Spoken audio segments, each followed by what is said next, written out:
तो आगे बढ़ते हैं। इस वक्त खबर भोपाल से टायर गोदाम में आग लग गई है। कबाड़खाना इलाके आग में ये टायर गोदाम है, जिसमें आज सुबह अचानक आग लगी। सुबह 5 बजे के करीब ये आग लगी थी। दमकल ने आग पर काबू पा लिया है। कड़ी मशक्कत के बाद आग पर काबू पाया गया है। जनहानि किसी तरह की नहीं हुई है, लेकिन नुकसान यहाँ पर बहुत ज्यादा होना बताया जा रहा है।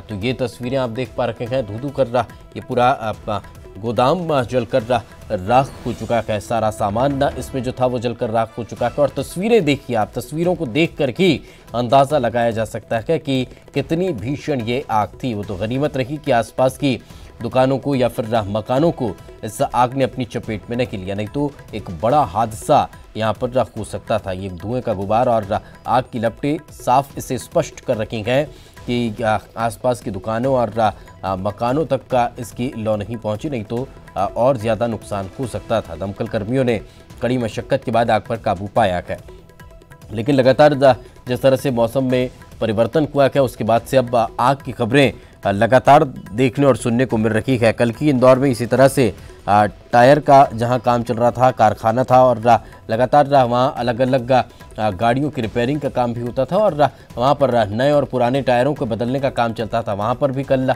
आग लग गई थी, और आज ये भोपाल में एक बड़ी खबर निकलकर सामने आई। आगे बढ़ते हैं खबर सागर से, जहां पर बच्ची की सिरकटी लाश मिली है। बीरखेरी में नाबालिग की सिरकटी लाश मिलना बताया जा रहा है। लाश मिलने से इलाके में सनसनी फैल गई है। 3 दिन से ये बच्ची लापता थी।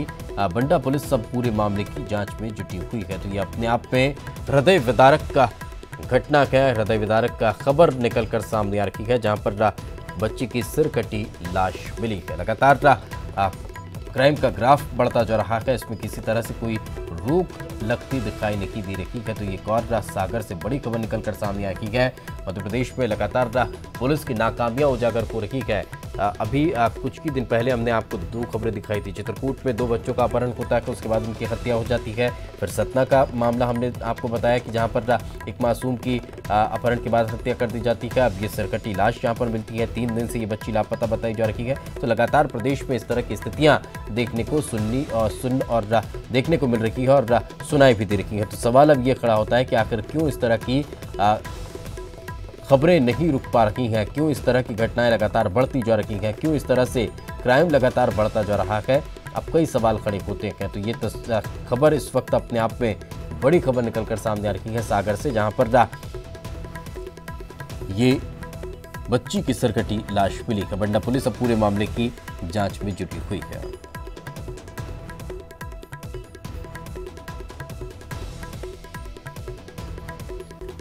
सागर से ये बड़ी खबर हम आपको बता रखे हैं। बीरखेड़ी में नाबालिग की सिरकटी लाश मिलना बताया जा रहा है। तो ये बड़ी खबर है। लाश मिलने से इलाके में सनसनी फैल गई है।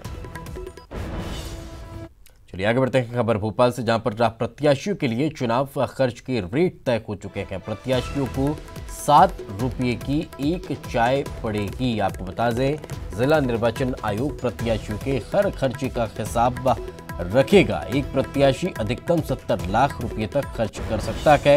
एक व्यक्ति को खाना खिलाने के प्रति व्यक्ति खर्च को 47 रुपये, चाय नाश्ता और चाय बिस्किट के लिए 15 रुपये। जल्द की स्टैंडिंग कमेटी की बैठक में ये अंतिम निर्णय ले लिया जाएगा। ये रेट तय कर दिए गए हैं और अब ये रेट को जल्द की फाइनल किया जाएगा। अधिकतम खर्च की जो सीमा है वो तय कर दी गई है। 70 लाख से ज्यादा कोई भी प्रत्याशी खर्च नहीं कर सकेगा। और ज्यादा जानकारी के साथ हमारी सहयोगी रंजना हमारे साथ जुड़ चुके हैं। रंजना, कब तक ये फाइनल हो जाएंगे रेट्स? चुनाव आयोग ने प्रत्याशियों के खर्च की सीमा तो तय कर दी है। जब उन्होंने प्रेस कॉन्फ्रेंस की थी और ये बता दिया था कि हर प्रत्याशी को चुनाव खर्च में कितना जो है रुपए पैसे खर्च करने होंगे। और इसी के साथ ही जब वो चुनाव प्रचार में जाते हैं तो चाय नाश्ता बिस्किट और ये सब जो उनके साथ में लोग होते हैं उन्हें करवाना होता है, और प्रति व्यक्ति उन्हें जो खाना खिलाना होता है उसका भी खर्चा जो है चुनाव आयोग ने तय कर दिया है। अगर वो किसी को खाना खिलाते हैं जो उनके साथ चुनाव प्रचार में जाते हैं तो प्रति व्यक्ति 47 रुपए का खर्च उन्हें खाना खिलाने पर आएगा, और चाय नाश्ते के साथ उन्हें 15 रुपए का खर्च करना होगा। लेकिन जो विधानसभा चुनावों के समय जो सामग्री के रेट तय किए गए थे, चुनाव सामग्री को लेकर उन्होंने कहा था कि इस तरह के रेट चल रहे हैं, लेकिन अभी उन्होंने रेट अभी बनाए हैं और स्टैंडिंग कमेटी को उन्होंने सौंपे हैं और फिर उसके बाद में जब प्रत्याशियों के नाम फाइनल हो जाएंगे तभी ऐसा लग रहा है कि आने वाले 1 से 2 दिनों में शायद स्टैंडिंग कमेटी अपना फैसला ले और इन रेट पर मुहर लगा दे कि हाँ अब इतना ही रेट है जो कि तय हो चुका है और आपको इतना इतना पैसा अब खर्च करना होगा। प्रत्याशियों की तरफ से या फिर ये कह लें कि संभावित उम्मीदवारों की तरफ से या फिर राजनीतिक प्रतिनिधियों की तरफ से कोई प्रतिक्रिया इस पर निकलकर सामने आई? जी दिवेश, बिल्कुल अभी तो प्रतिक्रिया कोई सामने नहीं आई है क्योंकि विधानसभा चुनावों में भी उनको एक लिमिट दी गई थी और उस लिमिट के अकॉर्डिंग ही उन्होंने पूरा पैसा खर्च किया गया था। और उसमें भी तय किया गया था कि एक चाय के आपको कितने पैसे खर्च करने होंगे और एक पर व्यक्ति की थाली आपको कितने पैसे खर्च करने होंगे। और अब ये रेट अभी तय किए जा रहे हैं और इन पर स्टैंडिंग कमेटी में बात भी की जाएगी। तो और अभी प्रत्याशियों का नाम भी चयन नहीं हुआ है और जब नाम चयन हो जाएगा उसके बाद प्रत्याशी सामने आएंगे कि उनको जितना खर्च लिमिट दी गई है वो पर्याप्त है या फिर वो उससे ज्यादा लिमिट चाहते हैं खर्च करने के लिए, क्योंकि उन्हें जनता के बीच में भी जाना होता है, प्रचार प्रसार भी करना होता है और कुछ जो और भी ज्यादा खर्चे होते हैं जो उन्हें वहन करना होता है। तो ये बाद में पता चलेगा कि जो 70 लाख की लिमिट है उनके लिए भी उपयुक्त है या फिर नहीं है, और जो चाय नाश्ते और खाने के पैसे उन्होंने तय किए हैं वो भी उनके लिए उपयुक्त है या फिर उन्हें और बढ़ाने की जरूरत है या फिर और कम करने की जरूरत है। चलिए, बिल्कुल बहुत बहुत शुक्रिया रंजना इस तमाम जानकारी के लिए।